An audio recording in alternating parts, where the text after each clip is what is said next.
പൊതുജനങ്ങളുടെ അറിവിലേക്കായി പറയുകയാണെങ്കിൽ ക്ലാസ് 3 എന്ന് പറയുന്നത് IMDG എന്ന് പറയുന്നത് ഇൻ്റർനാഷണൽ മാരിടൈം ഡേഞ്ചറസ് ഗുഡ്സ് ആണ്.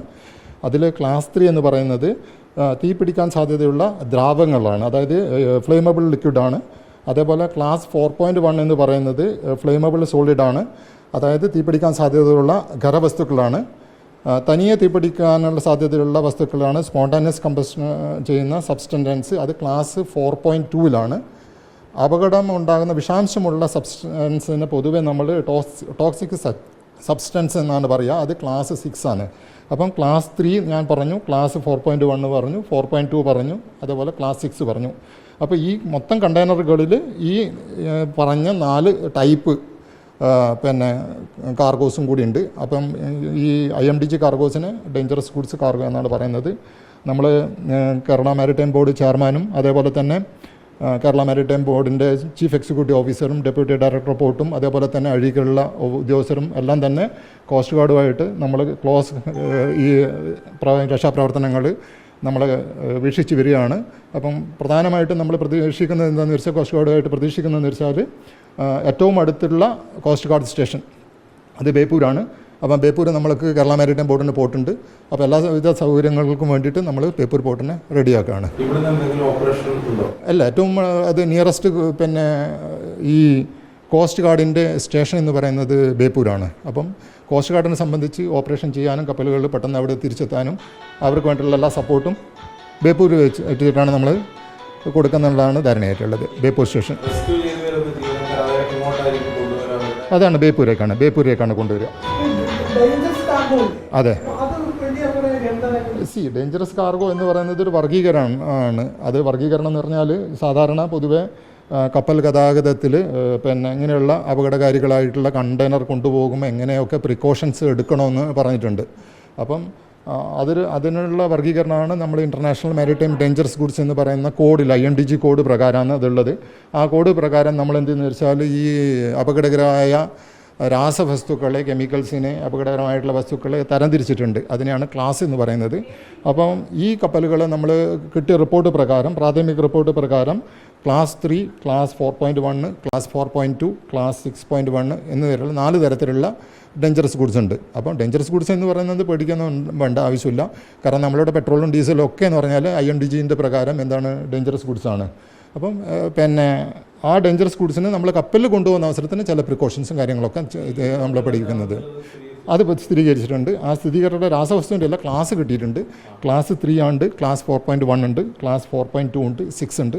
ഞാൻ ഒന്നും കൂടി പറയാം പൊതുജനങ്ങൾക്ക് വേണ്ടിയിട്ട്. ക്ലാസ് 3 എന്ന് പറയുന്നത് ഫ്ലെയിമബിൾ ലിക്വിഡാണ്, തീ പിടിക്കാൻ സാധ്യതയുള്ള ദ്രാവകങ്ങൾ, അങ്ങനെയുള്ള എന്തും ആകാം, തീ പിടിക്കാൻ സാധ്യതയുള്ള അതിനെ പൊതുവെ വർഗീകരിച്ചിരിക്കുന്നത് ക്ലാസ് 3 അതേപോലെ തന്നെ തീപിടിക്കാൻ സാധ്യതയുള്ള സോളിഡ് ഖരവസ്തുക്കൾ, തീപിടിക്കാൻ സാധ്യതയുള്ള ഖരവസ്തുക്കൾ നമ്മൾ ഫ്ലെയിമബിൾ സോളിഡ് 4.1 ക്ലാസിഫൈ ചെയ്തിട്ടുള്ളത്. ഏത് ഖരവസ്തുക്കൾ പരിശോധിച്ച് പറയാം. ഓക്കെ, അത് 4.2. കാരണം എന്ന് പറഞ്ഞാൽ ഈ അവസരത്തിൽ ഞാനൊരു ഗസ് പറയുന്നില്ല, കാരണം എന്ന് വെച്ചാൽ അത് ഡിക്ലെയർ ആയിട്ടില്ല. അല്ലല്ല, പൊതുവെ നമ്മളുള്ള ഇനീഷ്യൽ ഇൻഫോർമേഷൻസ് എല്ലാം എന്ന് പറഞ്ഞാൽ ക്ലാസ്സിലാണ് അറിയപ്പെടുക, എല്ലാം ക്ലാസ്സിലാണ് അറിയപ്പെടുക. അതിനുശേഷം ഫൈനൽ ഇൻഫോർമേഷൻ മാത്രമേ നമുക്ക് ഏത് ടൈപ്പ് കാർഗോ ആണ്. ക്ലാസ് 3, ക്ലാസ് 4.1, 4.2 സ്പോണ്ടാനിയസ് കമ്പഷൻ ഉണ്ടാക്കുന്ന, തനിയെ തീ പിടിക്കുന്ന രാസവസ്തുക്കൾ, അതേപോലെ 6 ടോക്സിക് വിഷാംശം ഉണ്ടാകുന്ന സബ്സ്റ്റൻസ്. അപ്പോൾ ഇങ്ങനെയുള്ള 4 തരത്തിലുള്ള നാല് ക്ലാസ്സിലുള്ള ഡേഞ്ചറസ് ഗുഡ്സ് ഈ കാർഗോയുടെ കൂടെ ഉണ്ട്. എല്ലാം അതാണെന്ന് ഞാൻ പറയുന്നില്ല. അപ്പോൾ ഇത് തന്നിട്ട് അത് ഏത് കപ്പലുകളിലും ഈ ഡേഞ്ചറസ് ഗുഡ്സ് കൊണ്ടുപോകും. നമ്മൾ അല്ല, അതിനെ പറ്റിയിട്ടുള്ള വിവരങ്ങളൊക്കെ നമുക്ക് എന്താണെന്ന് പറഞ്ഞാൽ ഇപ്പോൾ ഒന്നും പറയാൻ പറ്റത്തില്ല. അത് മലിനീകരണം ഉള്ളതാണോ, കണ്ടെയ്നർ വെള്ളത്തിൽ വീണണോ, ഇതൊന്നും എനിക്കുള്ള ഇൻഫോർമേഷൻസ് ഇല്ല. എനിക്ക് കോസ്റ്റ് ഗാർഡ് ഇങ്ങനെയുള്ള അത് ഡെഡിക്കേറ്റഡ് ആയിട്ടുള്ള ഫോഴ്സാണ് നമ്മൾ കോസ്റ്റ് ഗാർഡ് എന്ന് പറയുന്നത്. അപ്പം കടലിലുള്ള രക്ഷാപ്രവർത്തനമാണ് അവരുടെ പ്രൈമറി ജോലി. സെർച്ച് ആൻഡ് റെസ്ക്യൂ, അതേപോലെ തന്നെ മലിനീകരണം ഇല്ലാതാക്കുക, അതൊക്കെയാണ് നമ്മൾ കോസ്റ്റ് ഗാർഡിൻ്റെ പ്രൈമറി ജോലിയായിട്ടുള്ളത്. അപ്പം അതിൽ അവരുടെ വൈദഗ്ധ്യമുള്ളവരാണ്. അപ്പോൾ അതിലുള്ള അവരുടെ രക്ഷാപ്രവർത്തനങ്ങൾ അവർക്ക് നടത്താൻ പറ്റും. കോസ്റ്റ് ഗാർഡിന് അതിൻ്റേതായിട്ടുള്ള ഹെലികോപ്റ്ററും മറ്റുമൊക്കെ ഉണ്ട്. അപ്പോൾ അവർ ഏറ്റവും യോജിച്ച രീതിയിൽ സെർച്ച് ആൻഡ് റെസ്ക്യൂ അവർ പ്ലാൻ ചെയ്യും.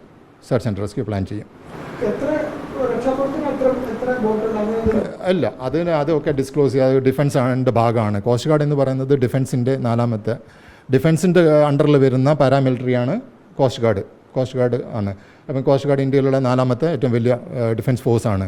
അപ്പം അവരുടെ ഓപ്പറേഷനൊക്കെ എന്ന് പറഞ്ഞാൽ ഓപ്പറേഷൻ ടൈം സീക്രസി ആയിരിക്കും. കാര്യങ്ങൾ എത്ര വെസലുകൾ ഓപ്പറേറ്റ് ചെയ്തു, എന്ത് നമ്മൾക്ക് ആ കപ്പലിൽ 22 പേരുണ്ട് എന്നാണ്.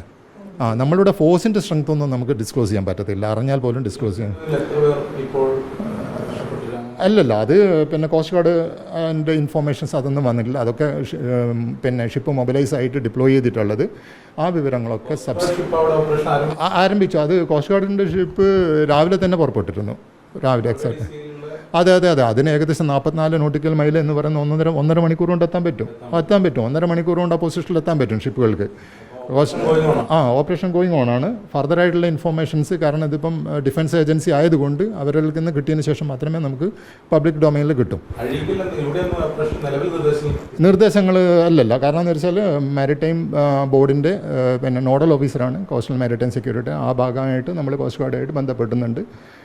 ആ രീതിയിലുള്ള ബന്ധപ്പെട്ടിട്ടുണ്ട്. ആ ബന്ധപ്പെട്ട കാര്യങ്ങളൊക്കെ തന്നെ നമ്മൾ മേലധികാരികളെ അറിയിച്ചിട്ടുണ്ട്. അപ്പോൾ പൊതുജനങ്ങളുടെയും നിങ്ങളുടെ പത്രക്കാരുടെയും പൊതുജനങ്ങളുടെ അറിവിലേക്കായിട്ടാണ് നമ്മൾ ലളിതമായിട്ട് ഈ ക്ലാസ്സുകൾ IMDG ഒക്കെ പറഞ്ഞിട്ടുള്ളത്.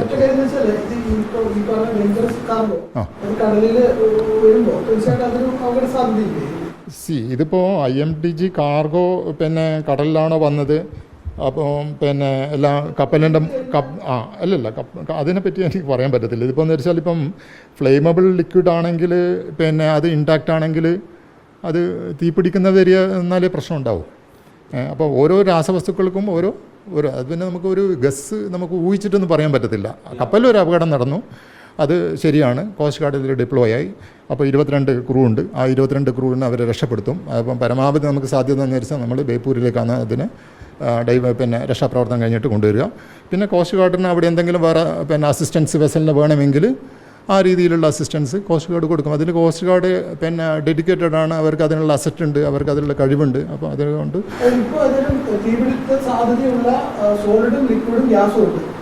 അല്ല തീപിടിക്കാൻ സാധ്യതയുള്ള എന്ന് പറഞ്ഞാൽ അങ്ങനെയല്ല അത് പറയുന്നത്. ഈ കപ്പലിനകത്ത് 4 വിധത്തിലുള്ള ക്ലാസ് കാർഗോ ഉണ്ട് എന്നാണ് അതുള്ളത്. ഈ കപ്പലിനകത്ത് 4 വിധത്തിലുള്ള ഡേഞ്ചറസ് ഗുഡ്സുള്ള കാർഗോ ഉണ്ട്, അതേപോലെ തന്നെ മറ്റു കാർഗോ ഉണ്ട്. അതാണുള്ളത്. അത് 4 ക്ലാസ്സിലുള്ള ഡേഞ്ചറസ് ഗുഡ്സ് അതിനകത്തുണ്ട്. അത് പിന്നെ എല്ലാ ഷിപ്പുകളിലും ഡേഞ്ചറസ് ഗുഡ്സ് പൊതുവെ പരമാവധി ഉണ്ടാവും.